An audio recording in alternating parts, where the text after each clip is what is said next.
Welcome to the Pre-Pod. I'm here with my very special guest, my mom, Tracy Edwards. Hi. She is a teacher and my mom. That's right. Welcome to the Pre-Pod officially as a guest. Yay. Well, thank you for having me. Yeah, thank you for making me. You're welcome. I would love for you to share a little bit of a background about yourself. About myself. Yes. Okay. So we're talking career things or what? Just give them a little mixture, a little profile. A little profile. Okay. Well, I, like you, am from a very rural part of New York State, which makes it fun when you talk to people and you tell them you're from New York. I know you've experienced this. And like, oh yeah, really? I love New York, Times Square. And you're like, no, cows. So I can see Canada from my house, as you know. And when I grew up, my grandmother had a camp and it was across the border, and we'd go over to Canada in the summer. And that was my favorite place growing up. We would be at camp and all of my cousins would be there. And it was like my extended family. It was like I had older brothers and sisters because my cousins were older than me, which was nice because I'm the oldest. Through the virtue of blended families, I am the oldest of 8. There were 9 of us. So I've got a very large family. Growing up, I did. And so it was nice to not be the oldest and not be in charge when I was at camp. That was kind of cool. That was Cousin Sally's job. So thank you, Cousin Sally. And let's see. And I went to high school here. I did all of the stuff that, you do in rural towns. And then I went to college. And when I was in college, I was a freshman, almost sophomore, when I got pregnant with you and your brother. And I had twins and went back to college. I took a year off, but I was able to graduate on time. So it was like I didn't take any time off at all. I worked over the summers. And then it was hard finding a job. So we moved to Tennessee and I sold real estate, which is interesting because we haven't been in Tennessee in a long time, as you know.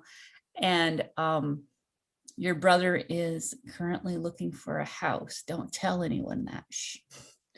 And so he calls me up and he'll ask me questions. And I'm like, oh, I remember this from when I was a realtor. But let's see. Then we came back home and I got a job where I work now. And I've been there 22 years and I've been teaching. I've taught GED. I teach a lot of things. I've taught GED. I teach government and economics, mainly criminal justice, writing, public speaking.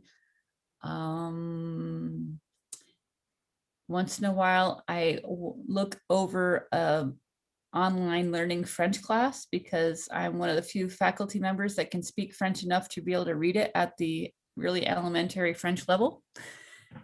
And I'm also on a school board and I'm on a history board and I'm an editor for a local history publication. And I do a lot of projects history-wise with my students.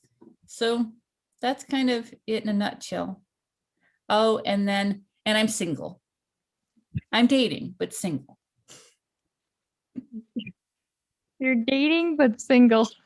Well, single in that I'm not married. Okay. I was like, I think there's somebody in your life that'd be like, what did you just say? Yes. Yes. I didn't say I was available. Okay. I'm just clarifying it for him. So if he hears this episode, he knows. He knows. Yeah, he does watch. He does watch. That's awesome. So sorry, for a moment there, my phone went off. I'm like, oh, I have to shut that off. So I wanted to ask you, you said that you teach like a form of criminal justice. Yes. And as many of my followers know, I'm also paralegal, so they can kind of see where that love came from. But I know that your program was built either by you or for you in specific to you. Yes? Yes. Well, They gave me an idea and they said, we want you to take students, we want you to set up mentorships and things with lawyers and with different people in the government. And here's your classroom, go. So That yeah, and that's been very successful. How many years have it you been doing has. I've been doing that for about 12 years now. And it's really cool because I have really good students that I got to work with. So I certainly can't take all the credit for that. But what's really cool is hearing their stories now. And one of my students just last week finished his doctoral dissertation and he defended it. And now he has a doctorate in education. He has an EDD and he is looking for a job. He's been working the whole time. So he put himself through grad school and so that's really cool to hear. And he sent me a thank you note, which was super cool, and said that because I'd pushed him in his senior year and I taught him different things on research, that really helped him, not just to get through high school, but through college and grad school and a postdoctorate. So that's pretty cool. And I have students that have had really good success. And what's really cool about that is even though they've been successful on their own, certainly it's always nice to get the little note that says, you know what, I really appreciate what you did for me. So that's a cool thing. Yeah. Because again, I didn't go to law school like a couple of my students have, and they've done it on their own, but it's still nice to get a thank you. Absolutely. I think teachers, as you know, I feel this way, that teachers really do wow. Most really good teachers deserve that respect and love, because a lot of us learned from teachers. And I'm sure like those of you that are listening now have like that one teacher in your mind that you will never forget what they taught you and what you learned from them. So I think that's why it saddens me that like from a perspective of money, celebrities make more, but teachers do a lot of work to help us. And some teachers have saved even kids' lives or Yes. teens' lives. Well, that's the thing with COVID. I'm going to get to that in just a second. I just want to make sure that people know, even this is a brown bottle, this is a limeade. There is no alcohol. Since I'm being a teacher, I want to be a good role model. So I'm not drinking on your podcast, but there we go. So, and there's nothing in it except my blue recyclable straw. Reusable. Very good. Very good. That's one of the things though about COVID that I've really worked on, especially this year. And I'm also knitting. You will understand the significance, not so much of the colors. This is just going to be a dishcloth, but you know that this is one of the things I do to kind of keep myself grounded. And with COVID this year, as a teacher, it's been such a difficult year. Last year was tough. Last year in March, we all shut down and we went to remote teaching, and they gave us about the same instruction, like, okay, here's your computer, go home, and we'll see you sometime. We don't know when. And so, yeah, so that was fun. But this year, it's been kind of like this combination of all of that. And so we had some remote time, but they didn't want us to be remote. The students had to be remote. So we had to go to school and teach from our computers, from our desks at school.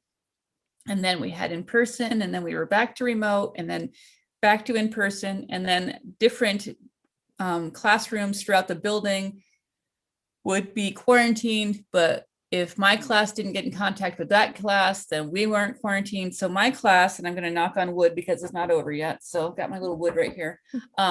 We were not quarantined this year. A couple of my students were, but as a group, we weren't quarantined.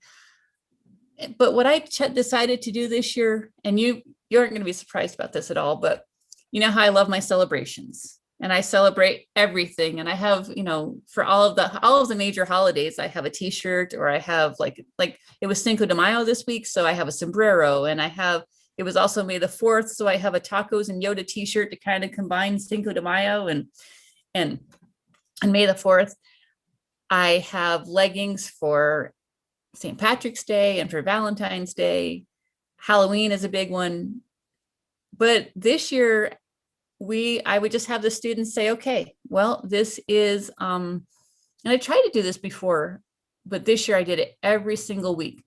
We're going to find whatever National Day holiday is close enough to the Friday, and we're going to celebrate it. So there was popcorn day, there was taco day, which taco day isn't always on Cinco de Mayo, but there was chocolate chip cookie day, double chocolate chip cookie day, oatmeal cookie day. And so all of these things we celebrated, cheesecake day, and I could go through, I have it all in my teacher planner. And so I would, and in the years past, I'd have the students, like I would bring in something and have the kids help bring something in. But I realized this year that that may not be, I couldn't rely on them to do that, because what if one of them gets quarantined? So I've brought everything in. This week for Cinco de Mayo, I brought in tacos for everybody, and I brought them in for both morning and afternoon. And I brought in the salsa you and I made.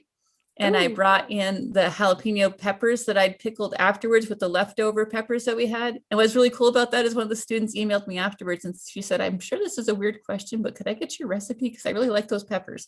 And so, so that was cool. But I did that not because, not for anything else, but because of the mental health of it.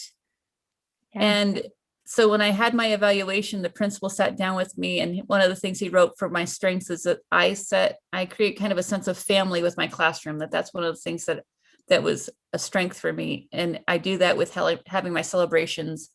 And we went around town and we put hearts on like the mayor's office. And then another teacher that had helped us, she has her own business and she teaches teachers. And so like a consultant kind of thing. And so we cut out all of these hearts, and some of the hearts we cut out, some of them I bought at the dollar store. Some of them I used my Cricut maker. Thank you very much for. And we called it heart attacking.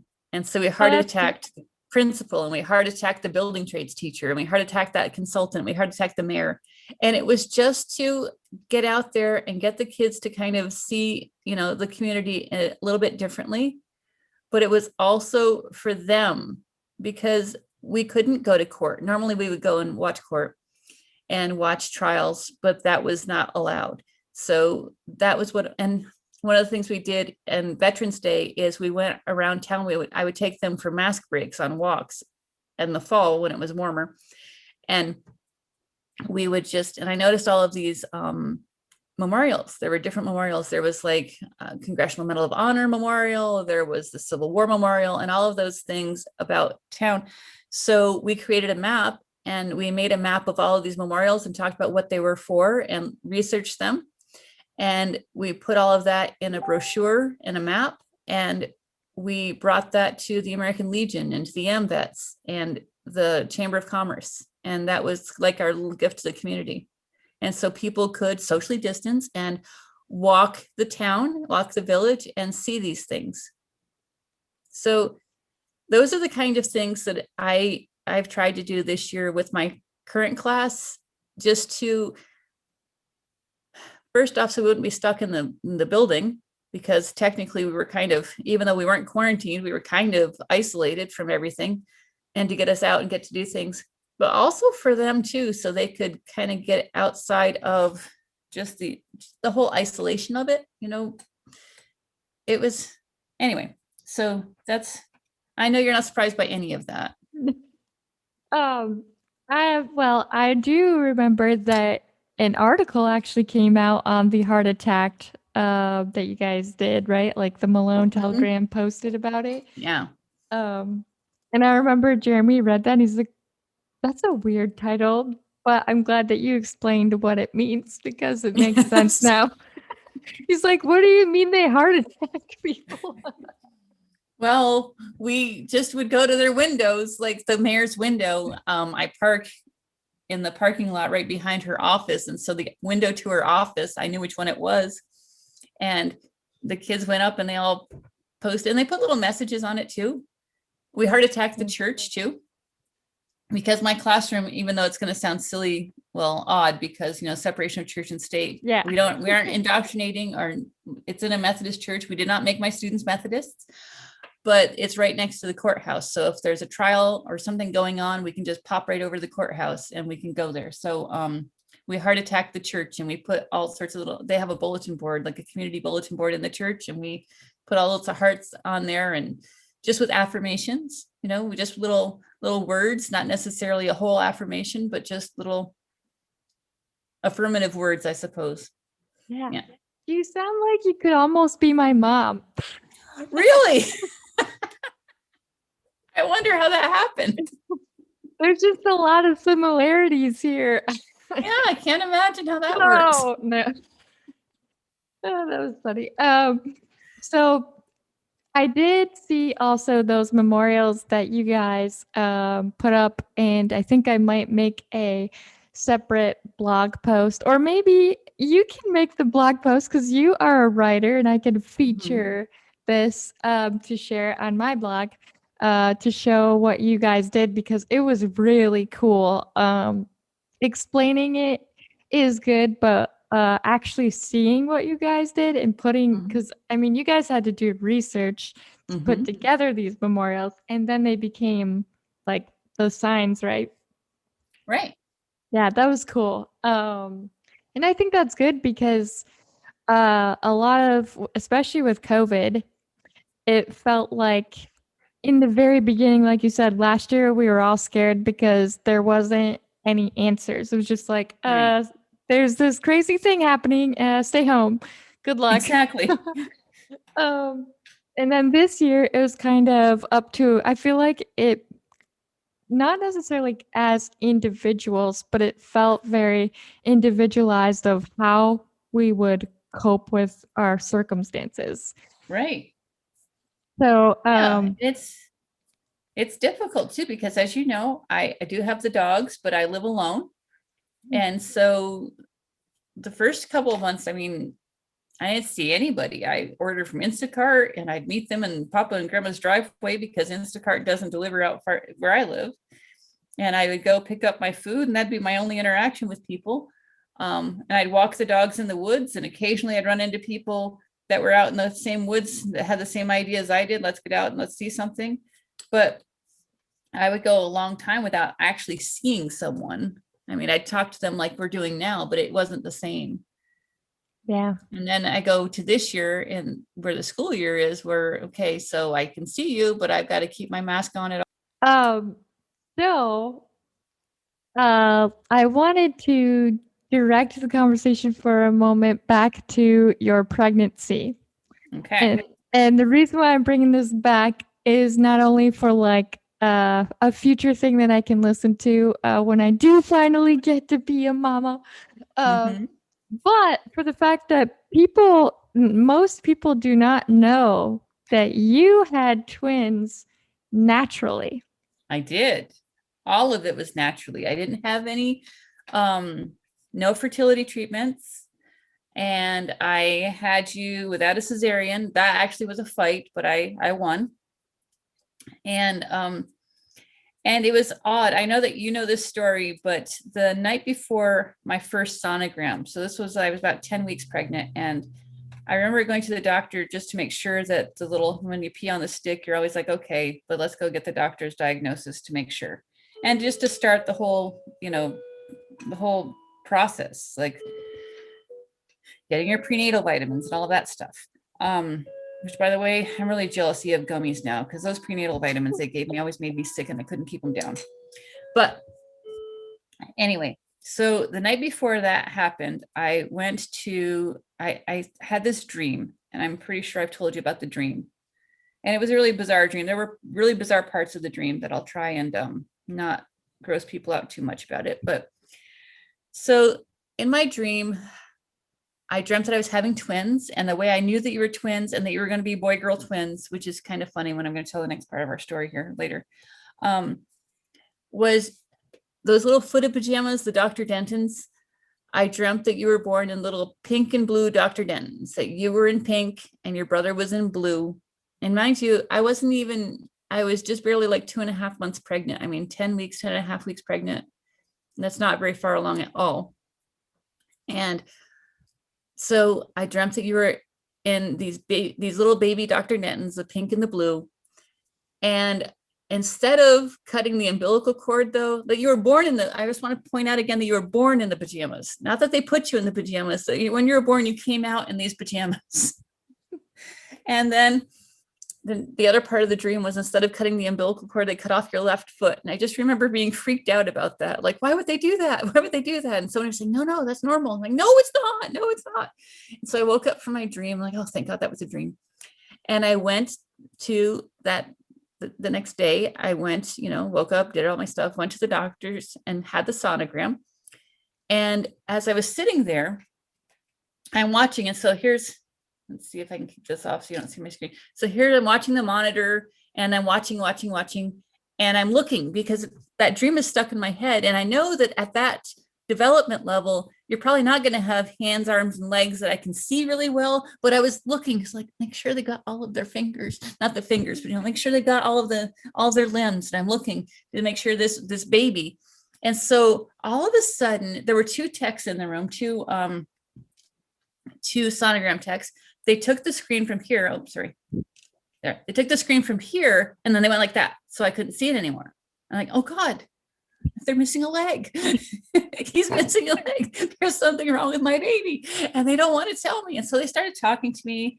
And I said something and I told them about my dream. And they said, well, do twins run in your family? And I said, yes, my one grandma is a twin and my other grandma miscarried twins. So yeah, twins do run in my family. And so then the other tech comes back in and she says, well, we just talked to your doctor and she says, we can tell you. I'm like, oh God, they don't have a leg. They're missing an arm. My dream. Oh my goodness, my dream. And I remember that morning before I'd gone for the sonogram, I called my aunt and I said, Aunt Laura, this is the dream I had last night. I'm going for my sonogram. And she said, Tracy, what did you eat before you went to bed? And I said, Doritos and Pepsi. And she said, don't ever have that again. Okay. So anyway, so then the tech comes back in. She says, your doctor says we can tell you. And I said, oh, okay. Because again, I'm freaking out thinking that you don't have all your limbs. There's something wrong with you. And she said, you're having twins. I'm like, oh, is that all? But they have all their arms and legs, right? And then it was quite a shock. And the little, in the sonogram, I could see you kind of look like little swimmers. You just were kind of floating around, just teeny tiny little things. You weren't very big. And they took some pictures and they printed them out for me. And I remember bringing them home to your grandma Carol and showing them to her and telling her I was going to have twins. And and at the time, of course, Grandma Carol did too, that my bestie, Aunt Julie, she was having twins and she was on bed rest at that point because her twins, this was in December, and her twins would end up being born probably about a month later. It was like the first little bit of December when I found out I was having twins, and she had her twins the first few days of January. So Grandma Carol told me that you're not having twins. Really funny, ha. You're just jealous because your friend Julie's having twins. And I'm like, who's jealous of that? And I could see if it was a practical joke or something, but I wasn't jealous. She was having twins and I wasn't. And I kept saying, no, I'm having twins. And she just wouldn't believe me. And I had to take the sonogram picture and hold it up. And the closest light that I could find for her was on one of those little range hood lights on the stove. So I brought the sonogram and held it up underneath so she could see it. And I said, see right here, it says twin A and twin B. She says, you got this from Julie. I'm like, no, I didn't. You can see right here where it says Tracy. And she says, you're still lying. I'm like, no, I'm not. It says twin A, twin B. My name's on it. What more do you need? And so then she says, and so I pointed to, I'm guessing, I always considered you twin A and your brother twin B, but I'm not sure because at that stage, who knew, right? I mean, you were lucky you did have your little stumpy arms for your little. And so she said, that's not a baby, that's your kidney. It's like, okay. So as you know, we can fast forward to now. I like to tease and say that now I have a 6'2" kidney. Yeah. That'd be your brother, not you. Yes. And it will shock many of you that know my brother and I, but I am older by 3 minutes. Yes. 3 whole minutes. I had enough time to catch my breath. Yeah, that is what I always have said to you. I think is like, you're stronger than I can imagine for myself because the strength of having 2 babies naturally. No, medication, nothing, and not saying No, I for didn't even anyone have a listening. Tylenol. Yeah, and for I didn't anyone even have a listening, Tylenol. it's No no painkillers. disrespect. By the time I asked for it, because I'm like, okay, well, maybe now. And they said, no, you can't. You're fully dilated. They're coming. I'm like, okay, then we're going. And then I walked back to the room after I had you. Oh, you pulled like a Princess Kate coming out in her dress, just like, I just had this baby just now. Yeah, well, then I did have a little hemorrhage problem. So, but it's all fixed now. We're all good. That's good. That's good. Um, so yes, thank you for sharing that. It is funny, looking back at it. Well, obviously I was not mentally present for a lot of that, but just looking back at my brother and how a Mhm. lot of people think he's older than me. Um, I think it goes with size. I think somehow people equate size with age. yeah, and he does have like that bulky, like, I'm gonna Oh, beat your yes. butt look or whatever. And Oh, I'm yes. just this like little stick. Actually, some people like to refer me to olive oil. Actually, that's Yes. Tony that always called me olive oil. Um, Yes. from Popeye, for those of you that do not know who olive oil is. So this is what I got for Mother's Day from your brother. Ooh, Yes. Hope you there. Is that better? Can you see it less glare? yes. Oh, that's nice. There, I'm in the middle, and that's his lovely bride. Um, as you can see, he's tiny. Yes. I always call him my wheat fry. Oh, that's so funny. We Yeah. fry. And then he picks on me and says that he's only little because of me, because I'm not as tall as as your dad, which Yeah. I don't think a woman being as tall as your dad is really, I don't know. It's not really not necessarily attractive in a woman to be that tall. But I blame you. I always tell him, listen, he had to share with you. I said, blame your womb mate. I gave you everything I could. Hey, there is beauty in a 6'8" woman. I'm sure there is. Um, I'm just not that woman. yes, yes. And yeah, I do recall you say a lot of times you're like, I'm getting shorter. Well, I think that's just a Chicken. scoliosis or something.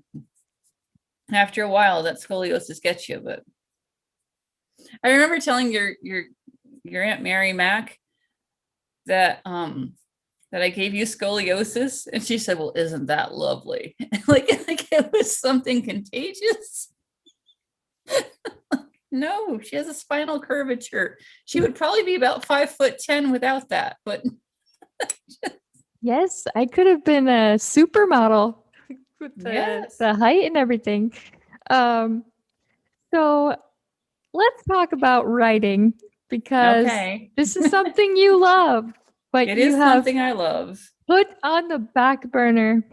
I did. I did. Well, the thing with the blogging, and I loved blogging, the thing of it was that I found that being that vulnerable, because it was a vulnerability, even though I would use my humor, um, being that vulnerable just kind of opened me up to, I thought, just a lot of criticism that I felt like I was inviting onto myself. And I don't know if you experienced that at all with the podcasting, but when you do something like that, you get people that are like, I don't know, that who does she think she is kind of thing. Hmm. Yeah. And it got a little discouraging. And I don't know that I was criticized overly for it, but one of the things that I did find that was discouraging about doing it was, I really think, and this is just confidentially between us and all of your viewers, I think it kind of cramped my dating style, because I think that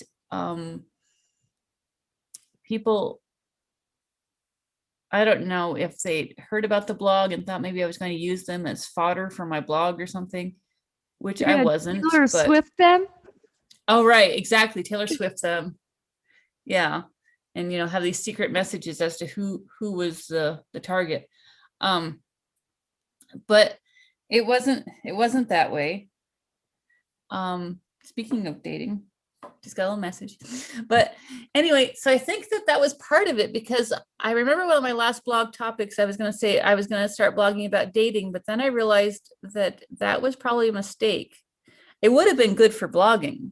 I can tell you lots of stories about things that have happened to me on the online dating scene, and most of them are entertaining. Some of them are truly frightening.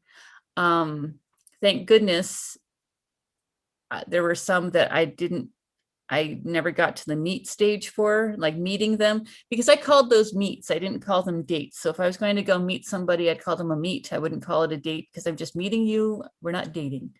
And for someone that likes to write and likes to read, words are important. So anyway, so I don't know. I just kind of stopped doing it. And it took a while. I mean, it was taking, like, I was blogging probably a couple hours a day, and I used that time instead from my blogging to start exercising and working out and taking the dogs. And so I guess I had to switch gears. I think there would still be enough time to blog, but I'm not sure. Well, maybe it is almost time for shifting to a book, because then you have time to put in the time that you can. But also it gives you time to think about like what it is that you are conveying in the messages. So maybe it's time to write a book. Maybe I'll have to consider that. I know you want me to. Yes. And I always wonder what I would write about and what if people would read it. I think it's very interesting that you say that, because this is something that Priscilla and I are going to actually be talking about on the next podcast. And it's along those lines. Jay St. Hilaire, we give him mad credit for this, because he's the first one that said it on this podcast, saying that you can be from a small town. You can love your small town. I do. But don't have a small town mindset. Right. So what that means, and I like to use the Moana references as well, because I think it's perfect. My little Disney princess. Yeah, so there's many of my friends, and I think you included, that love our home. We love where we came from. We love our family. There's no doubt about that. And if anybody does doubt that, you're hearing it now. We love you. There's nothing against a small town. Definitely not. But it's okay to have that feeling of wanting to get off the reef to help other people to grow. And not saying that you have to leave the small town to do this, but it can go beyond the reef. That's my favorite quote from Moana, going beyond the reef. So with that being said, maybe there are people that will not read it just for the fact of, some people don't like us in general. It's everybody has that person that does not like someone. But maybe it would help other people beyond the reef.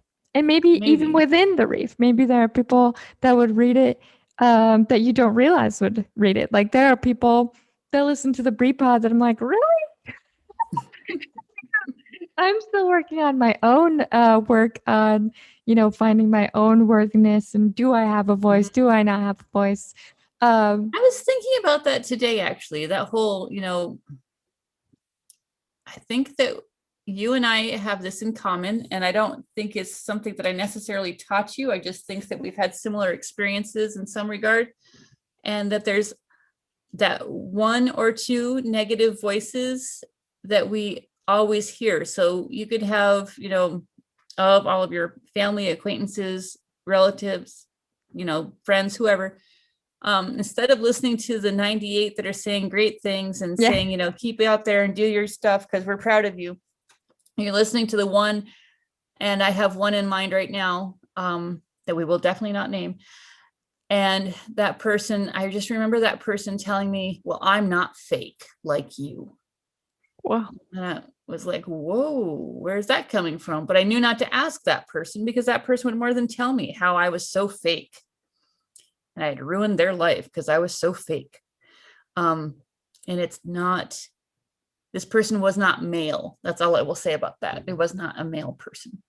But so when, like today, and I was getting ready for this, I threw a little makeup on, just a little bit. As you can see, I didn't cover up all my little readiness, but and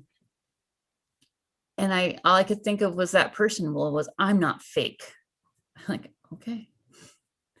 And those people do get you. And I don't know, and I don't mean they get you like they understand you. I mean, they get to you, and they get under your skin. And it's hard to kind of let that go, because it's like this little bit of poison that kind of, it doesn't bother you all the time, but it's, oh, I've got a worse, ooh, this is a bad, it's like a cold sore. Like you've got that little virus in you. I don't have cold sores, but you have that little virus in you, and all of a sudden it rears its ugly head and it just won't go away. And the whole time you think you're fine. Then, oh, damn, that's that cold sore again. Yeah.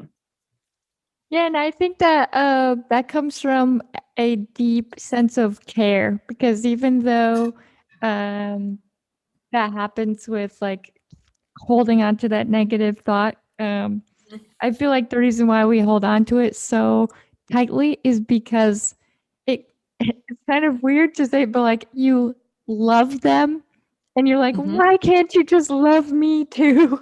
Exactly.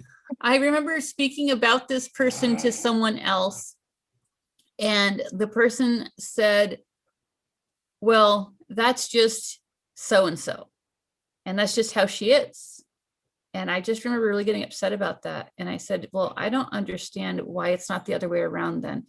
And the person looked at me and she said, well, what do you mean? And I said, well, why can't I just be Tracy? Why is it such a bad thing for me to be Tracy? It's okay for that person to be just who they are, but it's bad for me to be me. Yeah. So anyway. Yeah. It's definitely unfortunate, but we both have to learn, and we're learning. Yes, we do. We both do. That that we do have something to say, and our voices do need to be heard. So those couple of negative people in our lives are not what defines who we are or what we're meant to do, like our purpose. And I think that's why I continue to do the Pre-Pod, because I know my purpose is bigger than my fear. And I think that's something you should hold on to for your book. See, when I think about my book, though, it always comes out like Eat, Pray, Love in my head. And I'm thinking, but that's already been done. I already did Eat, Pray, Love. You just do it then backwards. Her happy ending turned into something really odd, the lady that did that. So I'm like, well, maybe. See, and you can change that perspective. So let's talk a little bit about what are some like fun facts that we may have missed during the getting to know my mom. Let's see. Or our mom, Jerry. Facts. Well, there's one that I try not to talk about ever, in that I really don't have a first name. Oh yes, yeah, we won't. We aren't going to talk about that because I still don't talk about it. I really don't. It's kind of a family thing. And I did not carry that on with you, and I will not. And please, when you do have my grandbabies, do not do that with them either. Give them a name that you will call them. Yes. Well, we should let the listeners know that she has been called Tracy since birth. Since birth, yes. Birth. So that first name that exists was never used. So that's why you can't ever really call her that, because she never was that. Yes. I remember there would be teachers in school, a substitute, and they'd call me that, and I wouldn't look. And they were gonna, one lady, I think she wanted to write me up. And this, I remember there was a girl in my class named Chantel, and she just she was so snippy sometimes. And she's like, she's not going to answer you. And I was like, are you talking about me? Because I have no idea who you're talking to. And I just hadn't heard it because, you hear your name. And when you hear your name, your ears perk up. And that's not my name. So That's that's not a mine. fact. It's not my name. Okay. So that's one. Let's see. Well, it's pretty obvious, I think, that I'm a ginger. That's not a fun fact, but it does kind of, I get people to ask questions. One of the students, they always ask me, well, they'll tease me about being a ginger and they'll say that I don't have a soul. And so I used to say, oh yes, I do. All my freckles are the souls of students that I've stolen, and I have them here forever. And I always point to one, I'm like, in this one, and I call it Cody because I always had a Cody, and it was a popular name for a while anyway. I haven't had a Cody in a while. And so I told that story to my students a couple years ago, and one of the girls in class says, well, can you name one after me? And so I pointed to one and I said, well, this one, it's not there anymore. But I said, but this one, I need to get it cut out because it's kind of growing together and I want to make sure it's, and she said, well, name that one after me. So I named it after her and I went to the dermatologist and had it cut out. And then when I saw her after that and I got my results, I think I can say her first name. I'm like, Linny, guess what? You're benign. And she says, I knew I would be. That's awesome. Yeah. So So, I need to other add, fun facts. yeah, You want I any actually more? need to add your fun facts. So there are two that we're going to go into before we wrap this up. One being that you went from not being a runner at all, Right? doing almost 3 to 5 to even 10 miles in a day. Yes. More. Yes. Can't say that that's your max because it's been more. So how Right. did that come about? Well, that came about, as you know, you and your aunt said, hey, let's go do one of those inflatable 5K races. And you were like, oh, that's cool. We'll dress up. And so you and Jeremy got me a Supergirl costume, which I am, well, I'm not going to put any feeling to it, but we were out and so I had a t-shirt and I had a pair of shorts and it took the three of us to get that Supergirl costume on me. And it was an extra large and it was all we could do to get that over my head and pulled down. And so there's your husband. I think you were engaged then though. I don't think you were married, right? Pretty sure you were engaged. I think so. Yeah, you were engaged because it was the year before you got married. Yeah. Yeah, because at your wedding I looked much different a year later. And so so the two of you are just yanking with all your might to put that dress on me, which I don't know that I've ever talked about too much publicly. So there you go. That's a true part of the story. And so then I ran this 5K. I say ran. I did run part of it. And I didn't run very far at all. And your aunt's mother-in-law, who was obviously older than me because she was old enough to be your uncle's mother, she was actually beating me. And not only did she beat me, I would go to these, I would get to those obstacles and I couldn't do the obstacles to save my life because it was just, I mean, it was a hard thing to do anyway. I think I probably still have a hard time doing those obstacles because, you're kind of running and it's like running through a bounce house with different things kind of coming at you. And Jeremy, of course, is like, he came back to do it 2 or 3 times. And, and I was like, okay. So we get to the end of the race. And I did make it to the end of the race. Ironically, your aunt's mother-in-law waited for me so she could go across the finish line with me so I wouldn't be alone in the finish line. And we went down the slide because that was how you ended the race. You went down that slide thing. And at the bottom, they handed you your trophy, your ribbon and a thing of cold water. And I remember just putting that cold water to my head and kind of collapsing on the ground. And all of your aunts and uncles, because, your aunt had convinced quite a few of us to go down. So there was 2 aunts and an uncle, a couple cousins, you and Jeremy. No, probably when it's all said and done, maybe at least 10, 15 of us, right? There was quite a few. It was a huge group. It was a huge group. I was last out of all of them. And And I just remember everybody standing over me like, get up, you got to get up for the picture. And I was like, I can't get up. Just, and um, so I did get up, took the picture, and we went to lunch with Grandma and Papa. And your grandfather, who is never serious, always joking, even when things are really bad, your grandfather always finds a way to joke.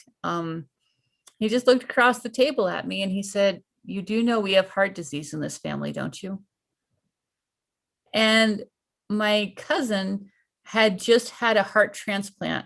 It had nothing to do with the heart disease, though. It was because of, it's just different factors, but he had a heart transplant like about a month before we gone on this run. And he was 48. So that makes me 40. So I was 46 at the time. So it was about 4 years ago. And the next week I joined Weight Watchers and I decided that I wasn't going to do that again. So I started running 5Ks and I would walk, then run, walk, then run. Well, by the time it came along to, I think it might have even been the year you got married. I don't know that it was immediate, but I just remember your same aunt that we did the inflatable K race because fun fact for me also about me, I have 4 sisters. So this aunt knows who she is.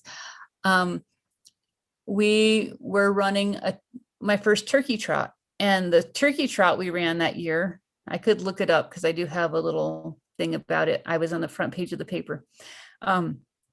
The turkey trot that year, that was my first 5K where I ran the whole race and I didn't stop running.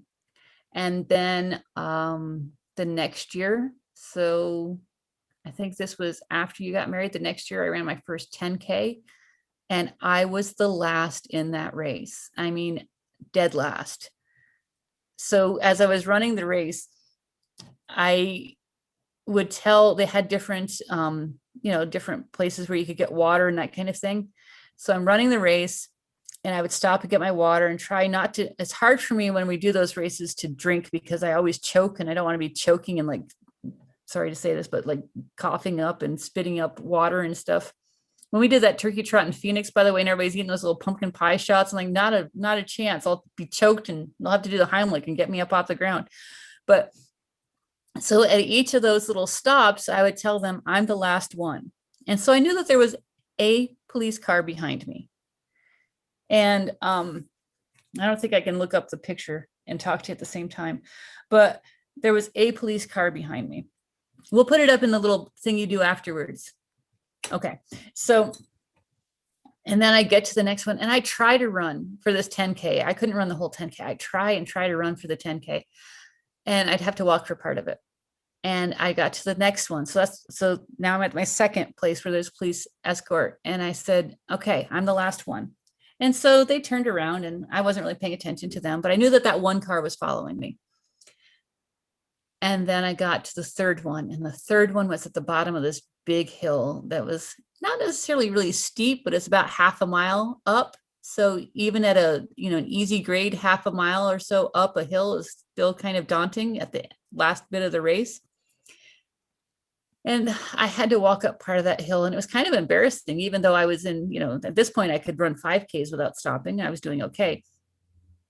But I just couldn't help it. I had to walk part of it because it was just, 10K is 6 miles. So I managed to get up to the top of the hill and I managed to walk just a little bit and I could see the finish line. So I start running and I'm running and I can hear people yelling to me, come on, you can do it. And there's like the mayor, the lady I heart attacked.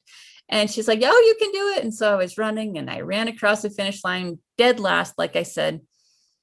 And it wasn't until I saw the picture that she posted on Facebook that I figured out that all 3 policemen were following me with the lights and everything.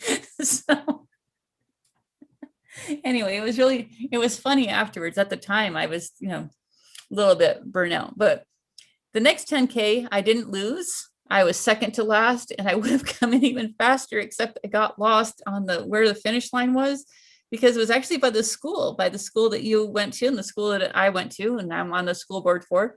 And they said, okay, once you get past the bus garage, make sure you go through these gates. And so I went past the bus garage, but I ended up going longer So I might have actually, had I taken the correct route instead of the long way home, I may have actually been like third from the last instead of second from last. And so I went from there, and I just kept running though. And I kept doing that. So I've run, well, I've got a trophy. I've got you gave it to me, a little thing to hang my ribbons on with my bib numbers. And it's been a while since I've done a 5K because of COVID, but I usually do about 3 or 4 a year.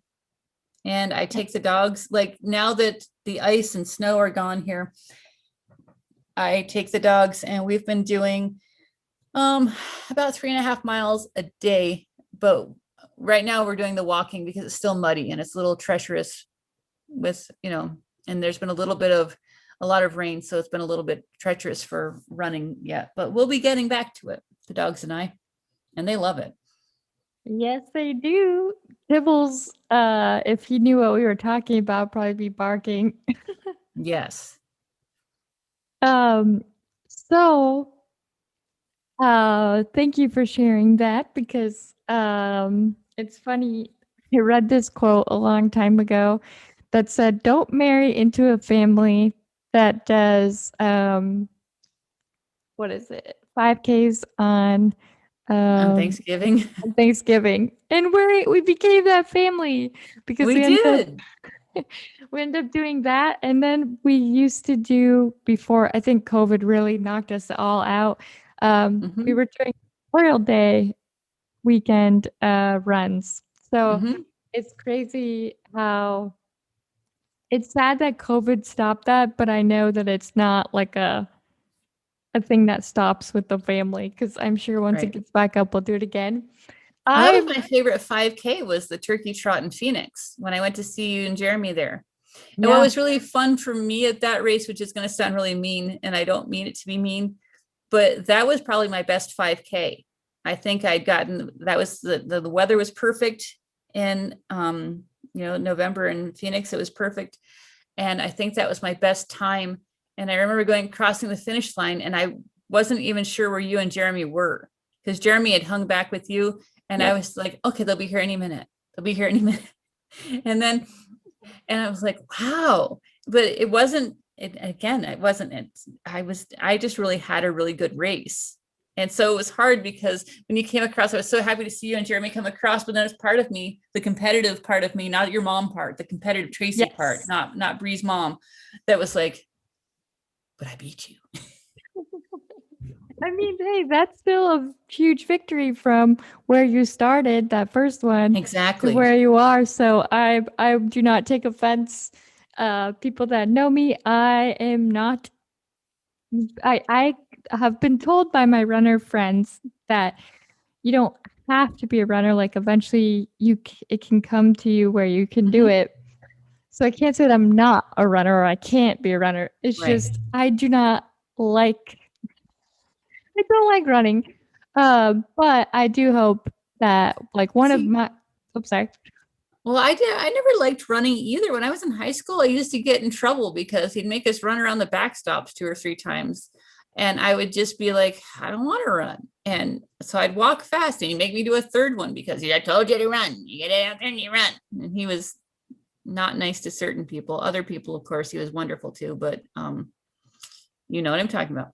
So because he was your teacher too. And I'm like, I'm not going to ever be a runner. And I just remember thinking, I'm not ever going to have to run. This is not a skill I need for high school. So, and you're overweight anyway, gym teacher. I just remember being such a snot in my head. I never would have said that to anybody. But yeah. And now, Now you're doing 3 miles. And so there's still hope, everyone. There's still hope. I think for me, I've decided that one of my big goals, because you know that I was doing lifting with a trainer. One of my big goals is that I still want to enter a bikini competition, but I've been thinking about waiting until after a pregnancy, because you know that right now my biggest goal is to have a baby. So I'm going to state it in here so that I remember it. my goal is to officially be in a bikini competition with scars and all, because I know that there's going to be scars on my stomach from my endo surgery, and I do have a feeling, that intuitive feeling, that I also will unfortunately have to have a C-section. So I'm preparing. Not that's unfortunate for, I understand like it's a good thing too, but that, that sometimes it's that feeling of that, oh, like I would have loved to do natural, but my intuition, I trust. So with that being said, that is my goal for the future. See, I was Um, hoping this last year to do a half marathon for my 50th birthday, but COVID blew that out of the water, and there won't be a marathon this year either. So I'm going to have to try for 52, I guess. Hey, 52. That's a good one. That's still good. That's where you can take the deck, right, and throw it all over the place. That's right. I've got the whole set then. Yeah.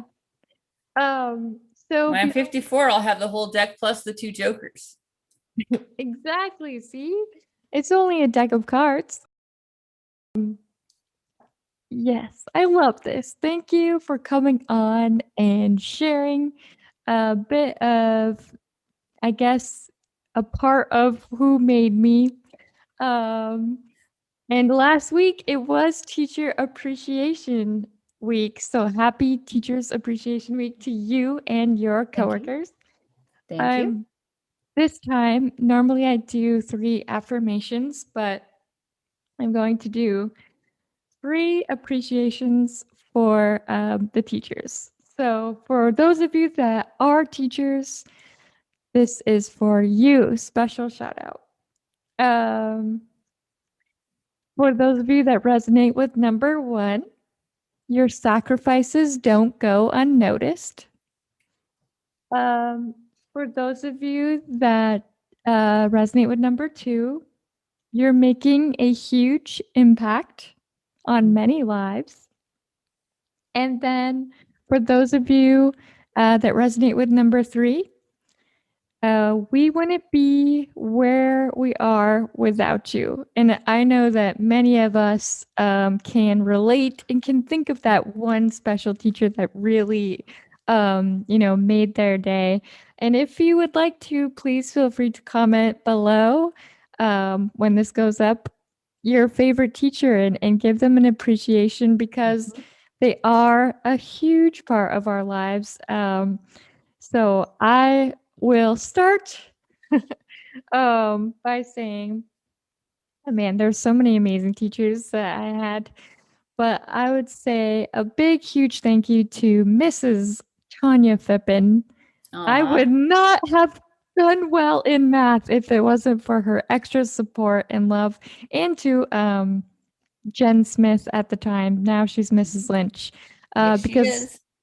I was horrible in math, so I send you to mucho love and support. Thank you for being the best teachers. Not the only ones, because there's a lot of them, but math was my not so great thing. And oh, and one more, I will say, one of the quotes I'll never forget that I use to this day, that I have to give credit to Mrs. Levine, Missy Levine, if you're listening.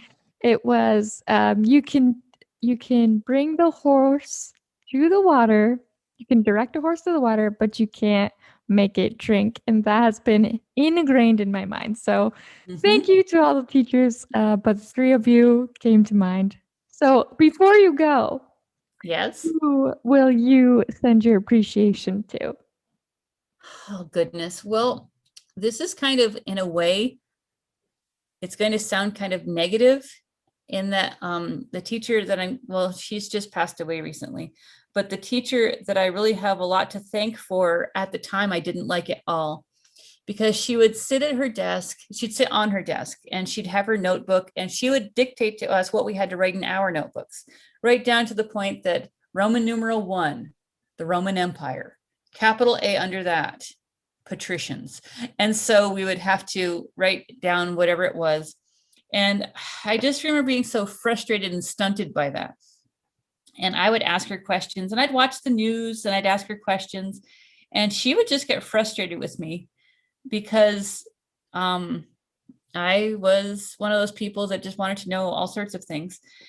And she would give me an 85 every week for class participation because I asked too many questions. Not because they were dumb questions. Sometimes I would stump her and I wasn't. And I think that she saw that perhaps in a way as a way of me trying to be a little smarty, like I know more than you. And that wasn't necessarily my intention, although there were a couple of times that I knew I stumped her and was like, well, good, because that's for the 85 you gave me. But what she would tell me as she sat on her desk and she'd look down at me because I was in the front row because she wanted to be in the front row for whatever reason. She'd say, Tracy, history is a cake, and all you get in this class is the cake, but you want the frosting. And I was like, well, no, I said it wrong. She said, all you get in this class is the icing, but you want the cake. And I just remember getting so frustrated with her with that. And because I wanted it all. And so I ended up talking to her afterwards, and I was just really stubborn, as you know, and I would be like, well, I'm going to find out and I'm going to get this. So when I applied for the job that I have now, I told that story and I said, I've always wanted to go deeper and, just teaching kids to get them ready for, in New York State, we have the Regents exams, which are these state exams.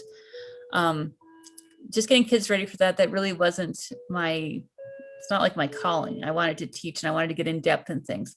And so I remember saying in my interview with the deputy superintendent, because it was my second interview, and I said, this is how it was for me growing up and going to school. And I always wanted more. And my teacher knew that. And she'd say, Tracy, history is a cake. And so when the deputy superintendent told me that I got the job, she came down and she sat next to me at my desk because I was teaching just in a different program. And she said, Tracy, you get to have your cake.